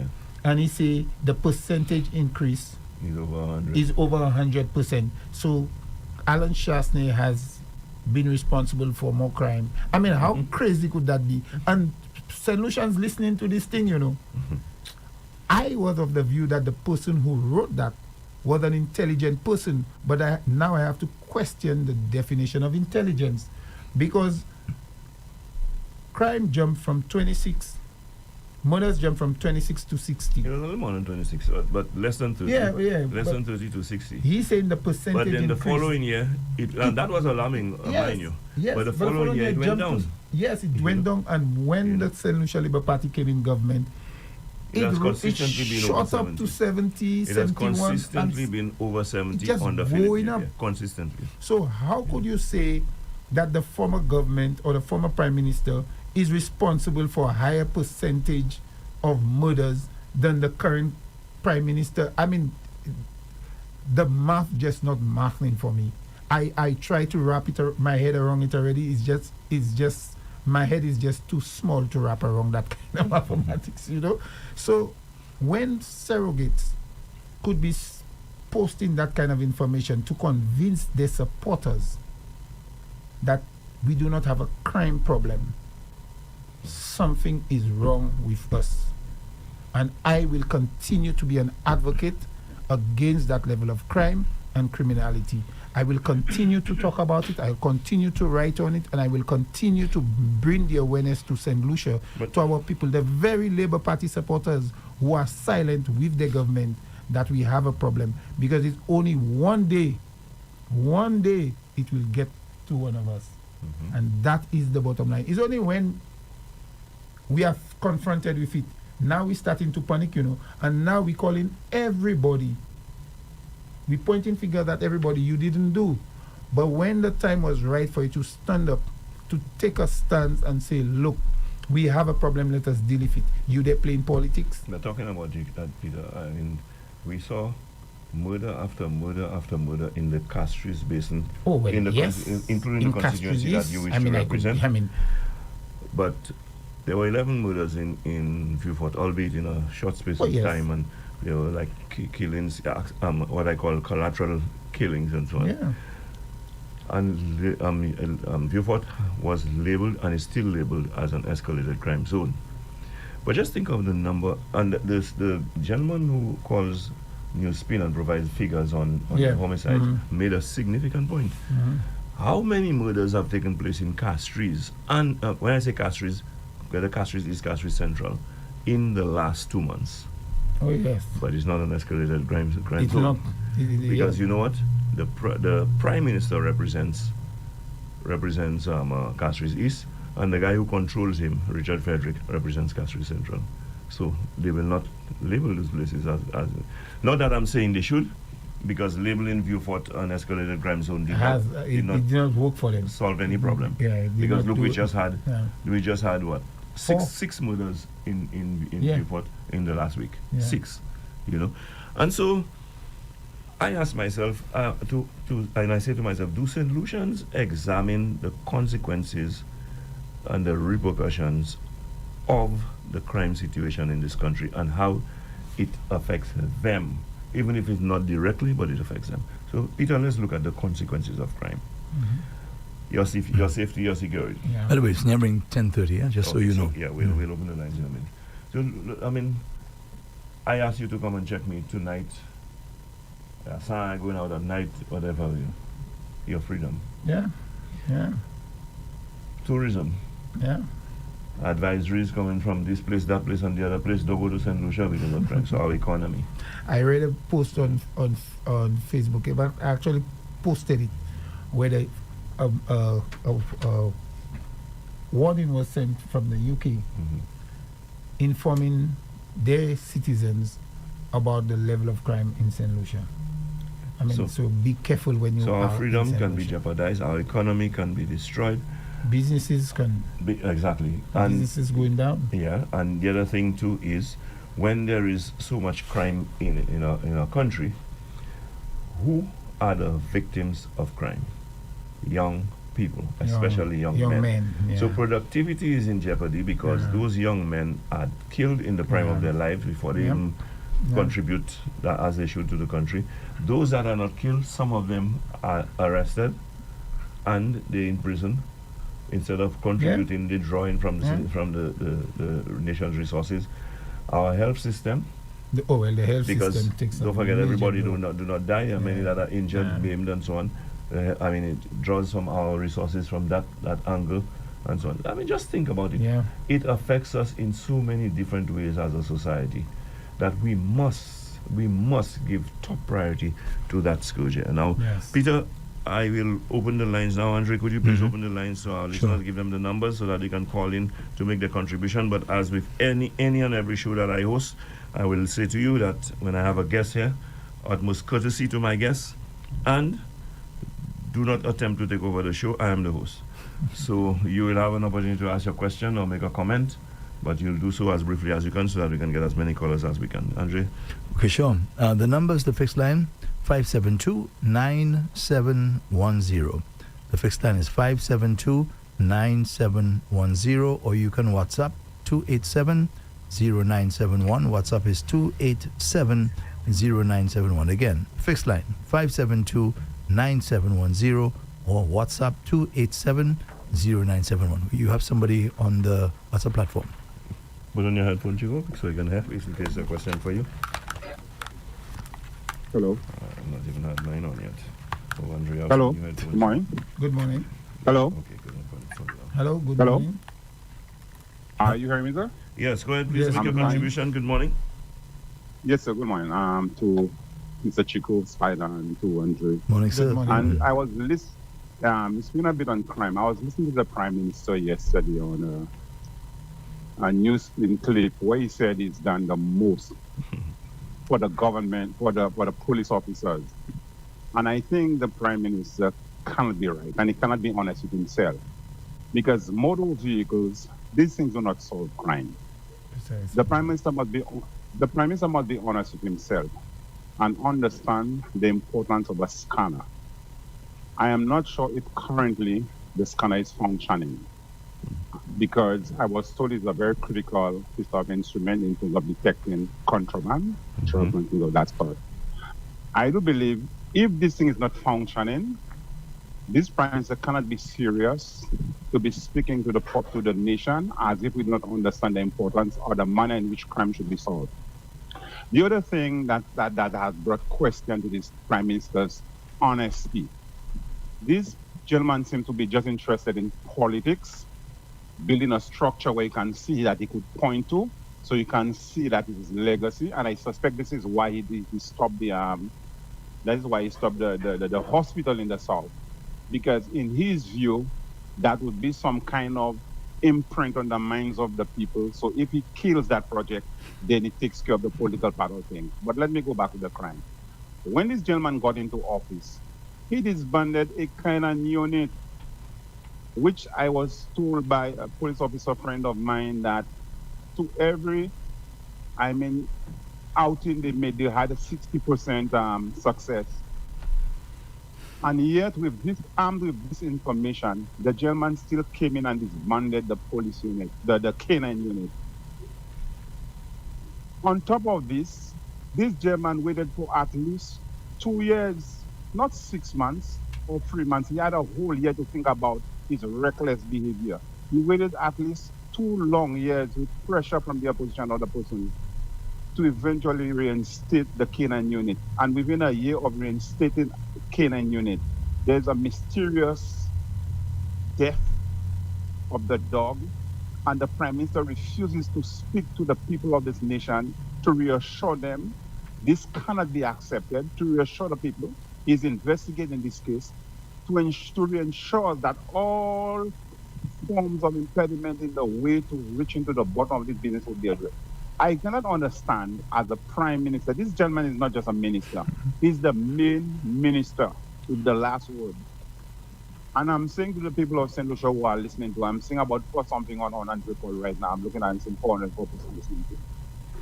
If the Prime Minister refuses to answer us questions on the canine unit, GPH, CIT, he has no moral authority in coming and ask us to vote for him again. Unless he has answered those questions, he comes to us, he asks us to consider, to defend the victory of him. Let him defend his victory on his own or by himself. Thank you very much. Thank you, Colin. Yes. You know, Spider, it's interesting he brought that up. The Prime Minister did indicate that he never disbanded the canine unit. However, when the scanner issue came up, the Prime Minister also said that the scanners, he was informed that the scanners would have been ready. I have asked that question on many occasions, and I'm going to ask it here again to the Prime Minister. Who informed you that the scanners would have been ready? And Andre, I'm again asking you, the next time the Prime Minister sits in front of you, ask him that question for Peter Chico, please. Who did inform you that the scanners would have been ready and that is why you did not need the dogs? I really need an answer to that question. But the Prime Minister You have another caller, by the way. Oh, okay. The Prime Minister cannot say that the unit was not disbanded because he, in one interview, stated that he had the contract and he was considering it. But there's a question of cost. Anyway, lying is part of the MO. Good morning, caller. Welcome to Meet the Opposition. Go ahead and make a contribution, please. Hi, good morning. Good morning. Good morning to Mr. Chico, Mr. Spider, and Andre. Good morning. Good morning. What I would like the UWP government to do when it gets into office is to regularize the Inland Revenue Department. I think some people have to wait too long to get returns, whereas some people religiously get their returns every year, and I think that is very unfair. If the government has money returned for people, we are entitled to our refunds and we should get it on a regular basis. Thank you. Okay, thank you, caller. I saw Peter making notes, and I can tell you I will pass that on to the leader of the United Workers' Party as well. I think that's a significant point that you raised there. But Yeah. okay. Good morning, caller. Welcome to Meet the Opposition. Go ahead and make a contribution, please. Hello. Good morning. Hello. Hello, Yes. good morning. Yeah, the other question. I didn't have time to finish. You trying to cut me off. Yeah. No. The other question. If you have a child and like that child going astray, you need to correct that child while that child is young. You cannot correct that child when he or she is old already, and they're on their own. Like same with the crime situation. The crime started under Alan Chasney. Caller, really. I mean, What crime did started under Alan Alan do? Chasney. Crime started under Alan Chasney. What Man, did they honestly, do? I don't entertain that kind of nonsense here. So when you were Peter, young, want to say that? when you were Crime young started growing under up, Alan when Chasney. you were young growing up, because I take it from listening to you, I realize you do not sound like a teenager. You sound like somebody who has passed your teens. When you were young growing up, all the crime that used to happen, he was responsible for it. Caller, okay, come on, let's listen to me. What let's I'm be saying- real. Let us get Okay, real. let If me you want to correct call, myself. let us get real. Let eh? me correct myself. When the crime started growing up, because it was like you all said, it was like 26, and when Alan come, it was like 60. Caller, Why is that was between 1 year to the next. Yo. Okay? Okay, but Caller, make your point. just ask Just your make your question. point. Ask your Just question. make your point. Yeah. Ask your question. So- Let crime na commencer monter spider. Ou toujours à faire mon marché, mais ou même qu'après ou pli om. But I do qu'on a boy now. Ding. Caller, just make your point, please. Make your point Okay. if you have a point to make. We have limited time. All right. So if you tout cas ou commencer crime na commencer monter, on y pour mettre en bas en place pour double crime na monter. Qui ça zo mettre en place pour te double crime là? Ok, merci. Monter juste un jour We will pour put Ok, in nous border avons control in une place. question qui est Peter oui pour nous. Qui We ça will put in border control in place. Qui ça mettre en place pour régler crime là? C'est ça, c'est la question. Go ahead, Right. Peter. So we are putting border control in place, and we were implementing scanners. We a K9 unit. We would have increased police patrols, do more searches. So these are some cameras. CCTV cameras. So these were some of the policies. that we would Commission put the in forensic lab. place, You know. Commission the forensic So, lab. caller, Give the I hope you police- get your answer. Give the police boats. Put Yeah. them back up in operation. Yeah, These are, ensure the what I radar said and was what Chico working. said, these are the things the EWP did. Because the radar So, l'autre system was not working. L'autre coup, il a crié au coup de réponse là. So, ça a crié avec dit tout ça flambeau fait pour régler quoi. Yes, do we have another caller, Andre? Not as yet. Okay. You see, that's the thing about it, you know. They feed those guys with propaganda and they do not analyze things for themselves, just come and repeat it. So- Because at the end of the day, crime has consistently been in the 70s Yeah. under Philip J.P. He does not have a problem with that. In 1 year, it went up to 60. That was the highest it went up under Alan Chasney. Yeah. The next year, it went back down. Yeah. Okay? But he's going to say that crime began under Alan Chasney. I mean, really. Andre, you see why I tell you I must start questioning intelligence. I mean- You see the problem we have. No, but you see, you questioning it, but the St. Lucia Labour Party prays on it. They It's- recognize the limitations that some people have, and they take advantage of that. They Yeah. abuse that. Rather than enlighten the people, they feed them with those propaganda. You have two calls, huh? Okay. Hello, good morning. Hello. Welcome Good to morning. Meet the Good Opposition. morning. Go ahead and make your contribution, please. Bon, moi je voulais dire bail. Bon là il a parlé quand les crimes commencé en bas Alan Chasney. Les gars meilleurs, les kin prime minister ou des gens blancs qui passe à parler qui là. Mais moi même pas un prime minister qui ça parler qui ça parler qui tout ça, moi je veux parler anglais parce que là on va dire gauche c'est anglais au besoin. Bon, ça moi je voulais dire. Les gars meilleurs c'est mettre toutes ces caméras et crime c'est actually 25 missions temps ça. Laissez pour que ça vient par que toutes ces caméras tout partout. So qu'il est ce qui problème là.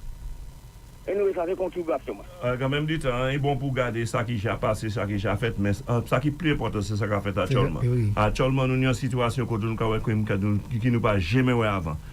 En haut, 77 personnes morts l'année passée. En crime cette siècle. Dans l'année ça, nous avons 60 So, c'est ça, ça nous concerne about that pour le moment. We have another caller online. Good morning. Welcome to Meet the Opposition. Go ahead and make your contribution, please. Good morning, Andre. Good morning. Good morning. Good morning, Mr. Peter Chico, the next parliamentary rep for Castries East, and good morning, Mr. Montoot. Good morning, Good sir. morning. Good morning, sir. I don't know why some people would take their time and call and talk nonsense on a talk show. The responsibility is on the government of the day to secure its citizens, not the opposition. Last year, Although, caller, if I can interrupt you here, we must also ask the opposition, since you want to replace the government, what it is you're going to be doing? Correct.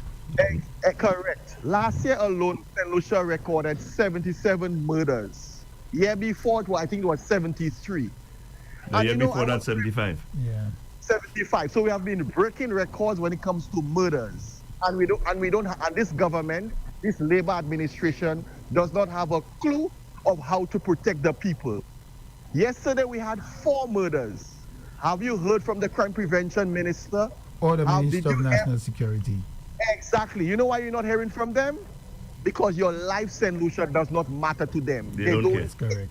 They do not care. Just They care, but it's about politics and staying in office. and lying. Yeah. That is the aim of the St. Lucia Labour Party. Secrets, lies, and propaganda. That is all they do. Let me just say something here and remind the caller before the last caller. It was Ernest Sile who said that $40,000 a month was too much to pay for a K9 unit. You remember that, Brother Peter Chico? That is correct. So what does that tell you, St. Lucia? That tells you that $40,000 to save your lives was too much to spend on a K9 unit, but they can give GPH our plots for $1 a month for 40 years. They can give all those investors your money. Our CIP money went missing. $1.4 billion vanished. They can give Galaxy passports left, right, and center, our passports, and we do not have no accounting. They can waste money, give party hacks jobs. They can take $1 million to renovate an office in Washington for the General Secretary's wife, who happens to have a big job at Washington. But your life does not matter, St. Lucia. One thing, caller, when you say in your things, I hope you have your facts to back up what you're saying there. Because I say some outrageous things, but I know I can back it up. Listen to me, Mr. Montoot. I can back up what I just said there. Okay, fine. You know why? The last budget, not this past budget, the one before, a budget allocation was made for $1 million to repair a house in Washington, D.C. for the General Secretary's wife, who happens to be some ambassadorial post there. That is fact.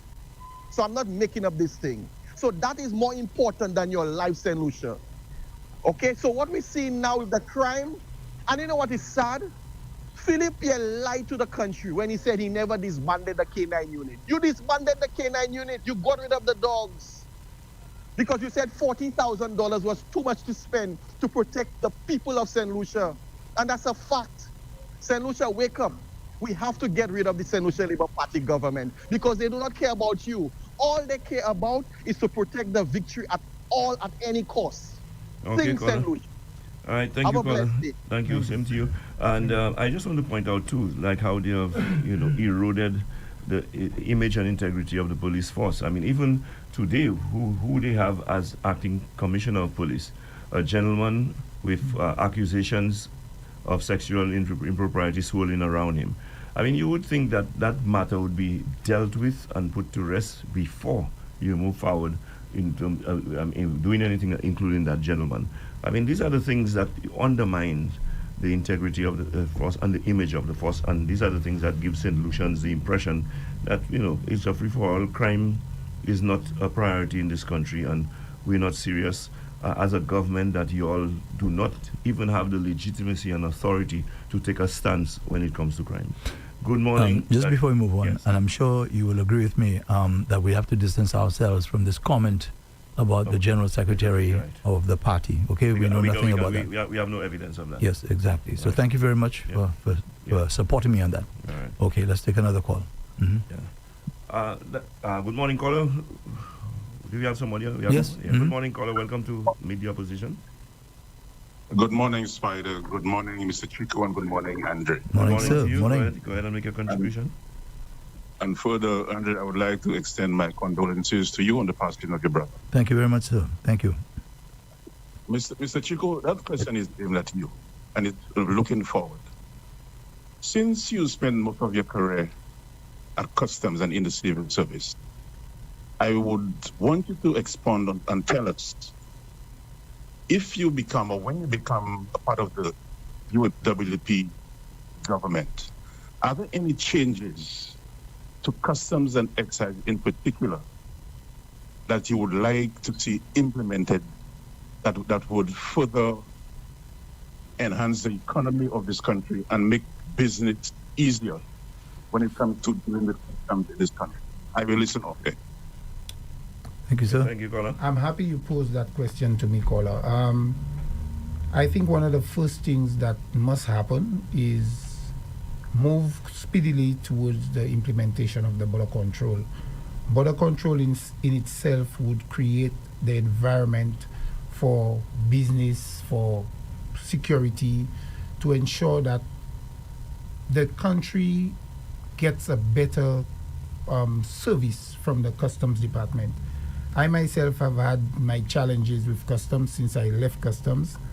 I think we must prepare a proper training plan for the customs department. We have a lot of areas that we must go into. Right now, we must modernize the department. We have a fairly good IT system that works in Asecuda. I think that works quite efficiently, but I also think that there's a lot of training needs for the staff in order to enhance the performance, the delivery of cargo and whatnot out of customs, because what we find happening is it has created a bottleneck more or less in the system, and because of the level of examinations, we need to implement strategies like risk management. We need to implement strategies for pre-clearance and a whole host of measures that could be put in place to ensure that customs operate more on a risk basis rather than what they currently do, which is examining all the packages, everything that comes to them. And prior to my demit in office, this is what we had been working on. When I was an assistant controller back in 2021, 2022, thereabout, one of the directions I really wanted the department to go was paperless. We have been talking paperless for the past 20 years, but it has not been fulfilled. Whereas the Asecuda system make provisions for inspections of documentation online, importers are still required to come to the shed with a document in their hand and lodge it in an INDIP. I remember when I was developing the risk management program for the department, I did the training for all the staff, and I actually went to the sheds and I withdrew all the dips in the shed. So if Spider makes an importation and he prepares a customs entry, when that entry is done in the system would automatically channel that declaration to the location where the cargo is. It would send it to the supervisor of the location, the officer in charge, which is the inspector one at the location, and a particular officer. So if there are 3 or 4 officers working in the station, it would go to one particular officer, and the other officers would not see. That was a measure to control corruption and whatnot. And the only persons who were capable of moving that declaration from that officer's inbox into another officer would be the inspector one or the supervisor. But the fact that you have a dip and everybody comes and places the entry in that dip, and then the officers take entries from that dip, while the inspector one is the one who gets that dip, who has access to the dip and distributes entries. Because it is not done in the system, it basically creates an anomaly, a void, where you have to look at risk management profiling and risk management techniques that are to be applied. And sometimes you may find by putting a declaration in the deep, the system have its own risk profiles that will say what level of officer that is required to do the examination. Just so you know, you have two callers on hold. Huh? So there are measures that could be put in place to increase the risk profiling of cargo to ensure that we minimize the importation of contraband.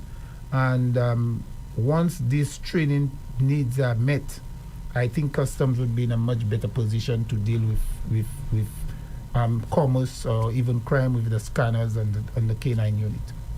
All right, thank you. Caller, thank you for holding. Welcome to Meet the Opposition. Go ahead and make a contribution, please.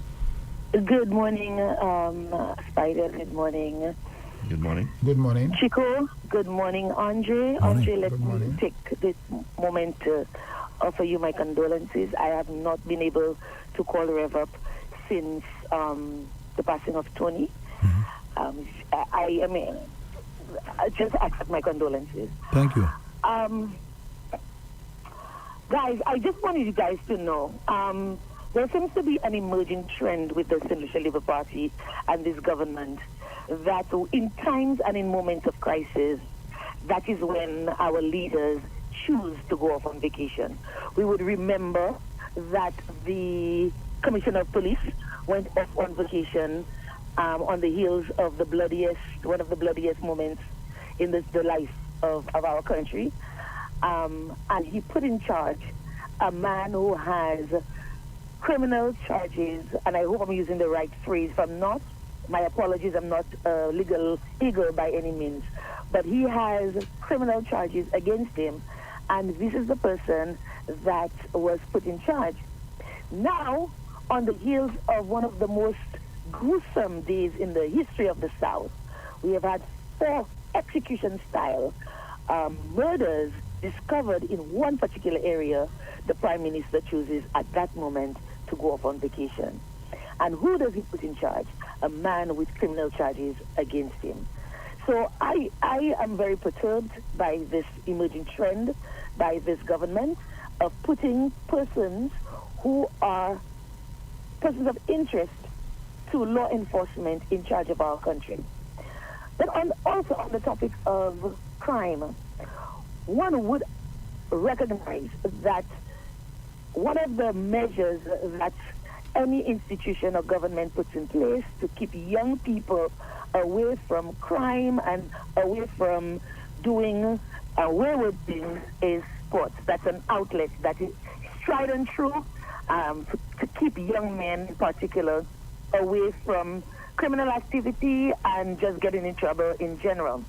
Would you believe that in Library we have a field once called the Crossover Park, and we all know why it's called the Crossover Park, because at the time our district rep, who was Neville Snack, Shadell Mall, affectionately known by the people, crossed the floor and moved over across from the St. Lucia Labour Party to the United Workers' Party, and so Vellon John, in his wisdom, decided to name our playing field Crossover Park. It has since been named Desmond Collymore Park, but this is the park I'm talking about. For those of us who do not know where Desmond Collymore Park is, it is the same as Crossover Park.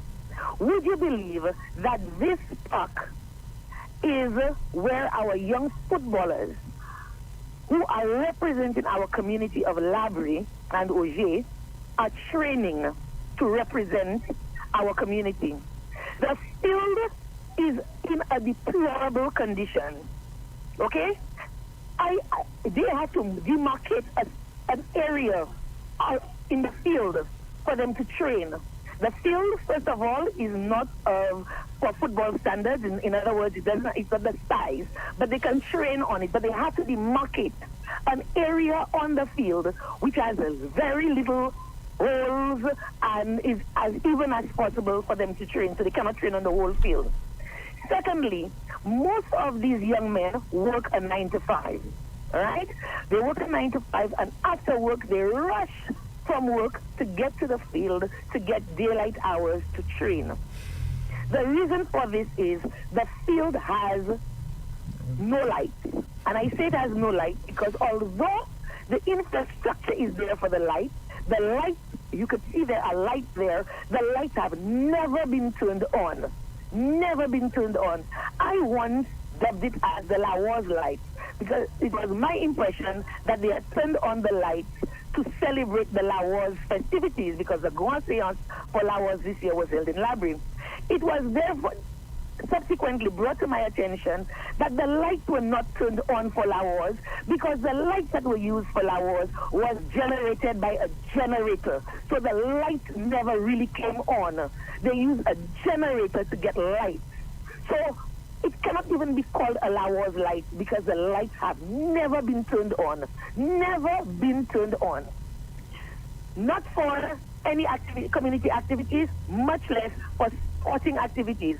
Now, when these young men want to train on the light, they have to pay between $100 and $150, if my memory serves me correctly, to go to Magic Grounds in Vieux-Fort to train. Is that how we are putting the people first, much less the young people? And we want to say that we have the crime in mind and we want to curb crime and we want to keep our young people occupied? Is that how we say we are concerned? It is a crying shame. It is a crying shame when a man like Mr. Fenelon, a former principal, will say that he is so. It is it's almost as if the venom coming from him is as if he hates the political leader of the United Workers' Party because he cannot speak Creole. You know, as if that is the only thing that makes us St. Lucians. I could not speak Creole because my parents did not allow us to speak Creole in the home. I learned Creole by associating with the villagers and going to school and you know, and it came naturally to me because I took an affinity to languages. Creole speaking does not come naturally to a lot of us St. Lucians. So to have a former principal speak that way, it is a crying shame, and we wonder where the hate and the venom is coming from that causes young people to commit crime. It is such a shame. Caller, I hate to cut you, but we're running out of time, and Thank you so much for listening and taking on, because this is very important, and the whole of St. Lucia and the diaspora needs to know. Because currently I am raising funds to help that particular football team to represent Labrie and Auger on a national level. So thank you very much. And if you don't mind me saying, that was Laura Japien Noel, yes, the endorsed candidate for the United Workers' Party for Labrie Auger. Yes. Thank you. Yes. Thank you. I notice we're running out of time. We're out of time. And so, Peter, I will give you the privilege to say your last closing words. Yes. I want to thank you all for inviting me this morning. I also want to thank the people again in the diaspora and those who have been following us on social media, as well as the St. Lucians following us on Rev-Up. But I want to send a special plea out with regards to the family, the funeral I went to yesterday. I am asking for us to reach out to that family. I mean, just imagine you having to look after 5 kids on your own. And this is a young couple. So I'm hoping that St. Lucia reaches out to that family. I myself am trying to put some things in place to assist them. So I would really appreciate if St. Lucians, you know, or even the government could look at providing some assistance to that family. Her name is Lisa, and Lisa, I've got your back. I will really make sure that I do what I can do to assist you, to at least help you make a better life for your 5 children. I promise you that. Thank you, Spider. Thank you very much, Chico. Thank you, Mr. Chico. For being in studio with us today. Thanks, Andre, as usual. I want to thank all callers who called into the show today. I want to thank all listeners and viewers, especially those of you in the diaspora. Let me just ask you that you join us next week for another episode of Meet the Opposition. And I want to inform you that on Sunday, we have a Sunday Live in Grace, Vieux-Fort North. And on Monday, you can join me for our first anniversary of Like It Is. This will be a special show. Join us then. Have yourself a great weekend. And you take care. Thank you, Mr. Mantut and Mr. Chico. Thank you. Have yourself a good day. All right.